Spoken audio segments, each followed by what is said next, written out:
യൂട്യൂബിന് വിട. സൂര്യയിലെ എല്ലാ പരമ്പരകളും സംരക്ഷണത്തിന് ശേഷം തികച്ചും സൗജന്യമായി സൺ നെക്സ്റ്റ് ആപ്പ് ഡൗൺലോഡ് ചെയ്യൂ. കണ്ടാസ്വദിക്കാം നിങ്ങളുടെ പ്രിയ പരമ്പരകൾ.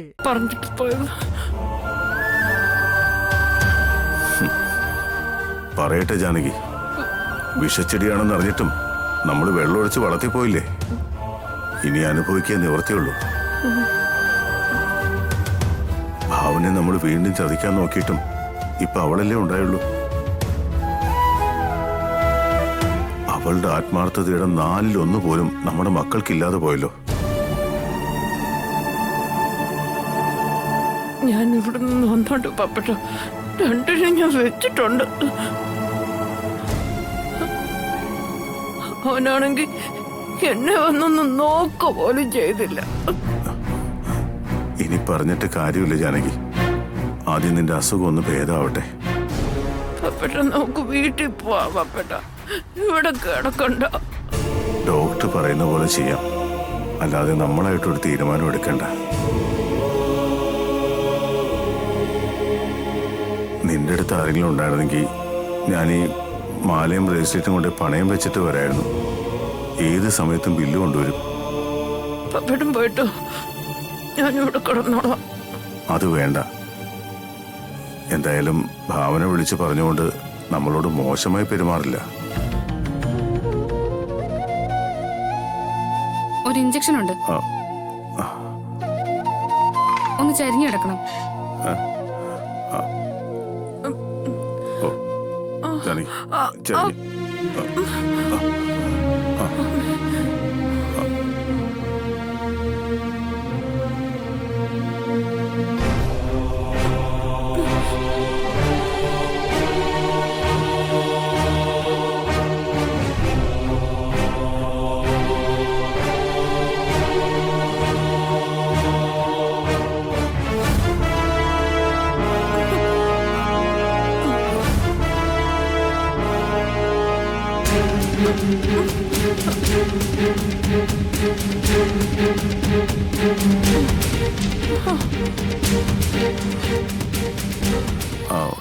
സിസ്റ്റർ, ബില്ല് നാളെ തന്നാ മതി.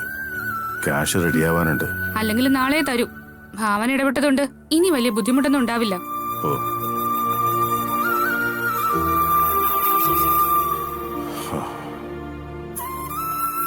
അക്കാര്യത്തിൽ സമാധാനമായി.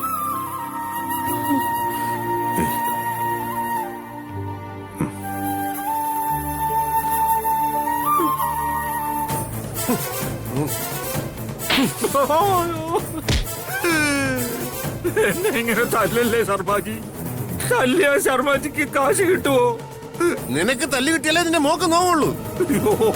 എന്നെ പറഞ്ഞു പറ്റിച്ചിട്ട് അങ്ങനെ ഇപ്പൊ സൂക്ഷിച്ചു വാഴണ്ട.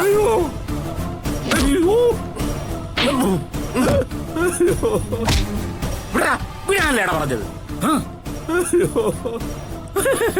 തല്ലല്ലേ ശർമാജി. എന്റെ മോളാണ്, ഞാൻ പറഞ്ഞതെല്ലാം സത്യമാ. എന്റെ മോളാണ് സൂര്യയുടെ കല്യാണ പെണ്ണായിട്ട് കല്യാണ മണ്ഡപത്തിൽ ഇരിക്കേണ്ടത്. പക്ഷെ ഞങ്ങളുടെ തലയിലെടുത്ത് മാറിപ്പോയി. അവസാനം ഭാവനെ സൂര്യ താലി കെട്ടുമെന്ന് ഞങ്ങള് സ്വപ്നത്തിൽ പോലും വിചാരിച്ചതല്ലേ. അയ്യോ, നിന്റെ ഈ കള്ളക്കഥ എന്നോട് വേണ്ട. അയ്യോ, മോള് കതിർമണ്ഡപം വരെ എത്തിയിട്ട് കല്യാണം മുടങ്ങി പോലും. ഇതെന്താ സിനിമ കഥയോ? അതോ തന്റെ മകൾ തനിക്ക് പറഞ്ഞു തന്ന ബുദ്ധിയോ? അല്ല ശർമാജി, ഞാൻ പറയുന്നത് വിശ്വസിക്ക്. ഞാൻ ഫോട്ടോ കാണിച്ചു തരാം. എവിടെ കാണട്ടെ? അയ്യോ,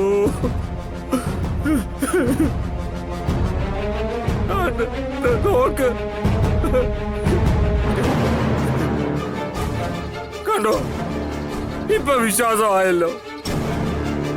ഇവിടെ ഞങ്ങൾക്ക് ഒന്നും ചെയ്യാൻ പറ്റിയില്ല. ശരിക്കും പെട്ടുപോയതാ ശർമാജി. അപ്പൊ നിങ്ങൾ ഇവിടെ നിന്നിട്ട് കാര്യമില്ലെന്ന് സാരം.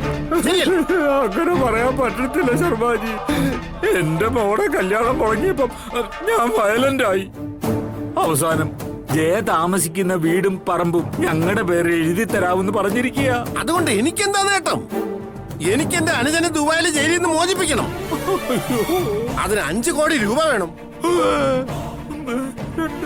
അല്ലെങ്കിൽ അവരോടൊപ്പം കൂട്ടുനിന്ന നിന്റെ മകളെ ഞാൻ അവർക്ക് കൈമാറണം. അയ്യോ, ഇതിലേതാ വേണ്ടതെന്ന് നീ തന്നെ തീരുമാനിച്ചാ മതി. എന്തായാലും നിനക്ക് ദാനം കിട്ടാൻ പോകുന്ന വീട് ഈ 5 കോടിയൊന്നും കിട്ടാൻ പോകുന്നില്ല. അപ്പൊ പിന്നെ അടുത്ത മാർഗം എന്താ? നിന്റെ മോളെ എനിക്കൊപ്പം വിടുക, അത്രേ ഉള്ളൂ. അയ്യോ, അയ്യോ ശർമാജി, ആണും പെണ്ണുമായിട്ട് എനിക്ക് അവള് മാത്രമേ ഉള്ളൂ. ഓ, ഒന്ന് മതിയല്ലോ. എന്തിനാ കൂടുതല്? അയ്യോ, എന്നെ വിട്, ഞാനെങ്ങും പോകുന്നില്ല. ഓ, കുര്യന്റെ കയ്യിലുണ്ടായിരുന്ന പണം എന്റെ അനുജനോ നിന്റെ മകളോ അറിയാതെ എങ്ങും പോവില്ല. മറ്റാർക്കും ആ കാശുമായിട്ട് ഒരു ബന്ധവുമില്ല. സുനിലാണെങ്കിൽ അവൻ അറിയില്ലെന്നാ പറയുന്നത്. പിന്നെ കാശ് വിട. എന്റെ മോള് പറഞ്ഞത് എനിക്കറിയാവൂ. അന്ന് ശർമാജിയുടെ മോനും എന്റെ മോളും രക്ഷപ്പെട്ട വണ്ടിയില് കാശുണ്ടായിരുന്നു.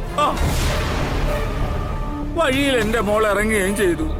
അപ്പൊ പിന്നെ കാണാതായ കാശ് എന്റെ മോക്ക് എങ്ങനെ അറിയാൻ പറ്റും ശർമാജി? ഇതൊക്കെ നിങ്ങൾ പറയുന്നതല്ലേ? സത്യം എന്താണെന്ന് ആർക്കറിയാം? ശർമാജി, അത് സുനിലിനോട് ചോദിച്ചാ പോരായോ? നോക്ക്, എന്നെ പഠിപ്പിക്കാൻ വരരുത്. അയ്യോ, കാശ് എന്തായാലും സുനിന്റെ കയ്യിലില്ല, അതെനിക്ക് ഉറപ്പാ. എടോ, ഓ, ഇനി നമ്മൾ തമ്മിലൊരു സംസാരത്തിന്റെ ആവശ്യമില്ല. ഓ, ഒന്നുകിൽ നീ പണം തരണം, ആ. അല്ലെങ്കിൽ നിന്റെ മോളെ എന്നോടൊപ്പം അയക്കണം. അയ്യോ, ഇതെന്താ ഇത്? അതും അല്ലെങ്കിൽ കോടീശ്വരിയായ നിന്റെ സഹോദരിയുടെ കയ്യിൽ നിന്നും നീ കാശ് മേടിച്ചു തരണം. അവർക്ക് ക്യാൻസർ ആണെന്നല്ലേ പറഞ്ഞു. ആ, ഇതൊന്നും പോകുമ്പോ കൊണ്ടുപോകില്ലല്ലോ. കുറച്ച് നിനക്ക് തരാൻ പറയും. അയ്യോ, അങ്ങനൊന്നും തരില്ല ശർമാജി. എന്നാ പിന്നെ കൂടുതൽ സംസാരം വേണ്ട. നിന്റെ മോളോട് പോയി സംസാരിക്ക്, എന്നിട്ട് എന്നോടൊപ്പം വരാൻ പറയും. അങ്ങനൊന്നും പറയല്ലേ ശർമാജി. എനിക്ക് കുറച്ചുകൂടെ ഒരു സാവകാശം തരണം. അതിനുള്ളിൽ ഞാൻ എന്തെങ്കിലും ഒരു വഴി കാണാം. സോറി, ഇനിയും നിന്നെ വിശ്വസിക്കാൻ ഞാനില്ല. നിന്റെ ഒരു ഉടായ്പ നടക്കത്തില്ല എനിക്ക്. ഇനി ഒരു കാര്യം ചെയ്യാം. നിന്റെ സഹോദരി കോടീശ്വരിയല്ലേ? ഞാൻ പറയുന്ന പോലെ നീ ചെയ്താൽ ചിലപ്പോൾ നിന്റെ സഹോദരിക്ക് നിന്നെ സഹായിക്കാൻ പറ്റും.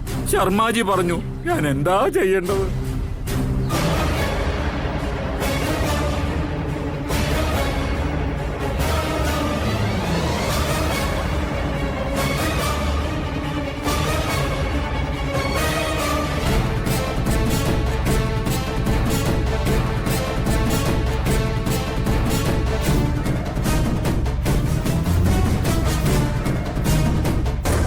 ഇതാണ് നിന്റെ മുന്നിലുള്ള ഏക വഴി. ഞാൻ ഈ പറയുന്ന പോലെ കാര്യങ്ങൾ നടന്നാൽ ബാക്കി എന്താ വേണ്ടതെന്ന് ഞാൻ പറഞ്ഞുതരാം. ശരി. അയ്യോ, ഇടിക്കല്ലേ, ഇടിക്കല്ലേ. അയ്യോ, എന്റെ കണ്ണാടി. അയ്യോ. നോക്ക്, ഇവിടെ നീ തരികിട കാണിച്ചാൽ എന്താ സംഭവിക്കാൻ പോണോന്ന് നീ ആലോചിച്ചാ മതി. ഓ, പോയിക്കോട്ടെ. അയ്യോ,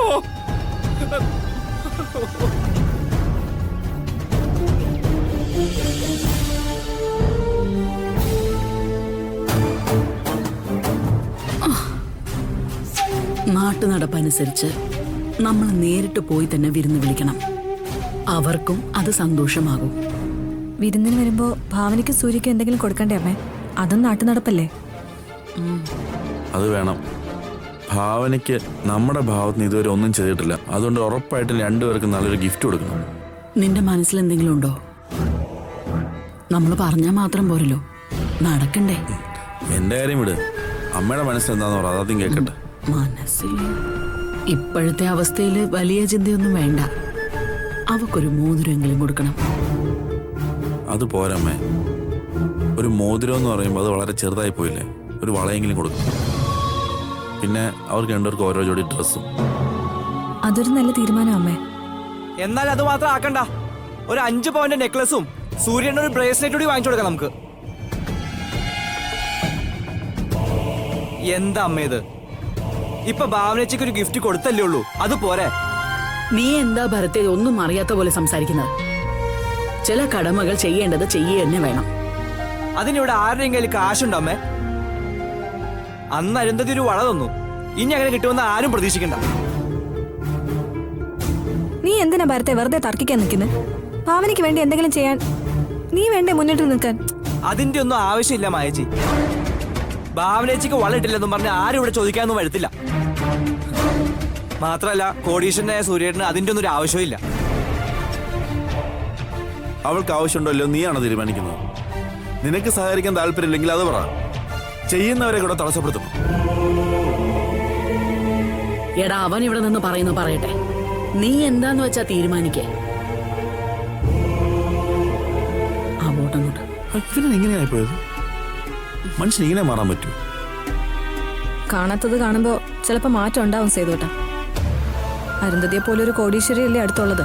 ഇന്നല്ലെങ്കിൽ നാളെ അവനത് ഗുണം ചെയ്യുമെന്നറിയാം. ദേ അവന്റെ കാര്യം വിട. ദേ വള വാങ്ങിക്കുന്ന കാര്യം പറ. പവനിപ്പോ 55ഓളം ആയി. രമേശിനോട് ഇച്ചിരി കാശ് അറേഞ്ച് ചെയ്യാൻ പറഞ്ഞിട്ടുണ്ടമ്മേ. എന്തിനാ സേതുവേട്ടാ രമേശിനെ ബുദ്ധിമുട്ടിക്കുന്നേ? ഞാൻ ആവശ്യപ്പെട്ടിട്ടല്ലോ മായ അവൻ തരുന്നത്. അവൻ ഇങ്ങോട്ട് പറഞ്ഞതാ. എങ്ങനെയെങ്കിലും കാശുണ്ടാക്കിയല്ലേ പറ്റൂ. എന്നാലും എങ്ങനെയാടാ രമേശിനോട് ചോദിക്കുന്നത്? ഒരെന്നാലും ഇല്ലമ്മേ. ആദ്യം വിരുന്നിന്റെ കാര്യം കഴിയട്ടെ. നമ്മൾ ചെയ്യേണ്ട നമ്മൾ തന്നെ ചെയ്യണം.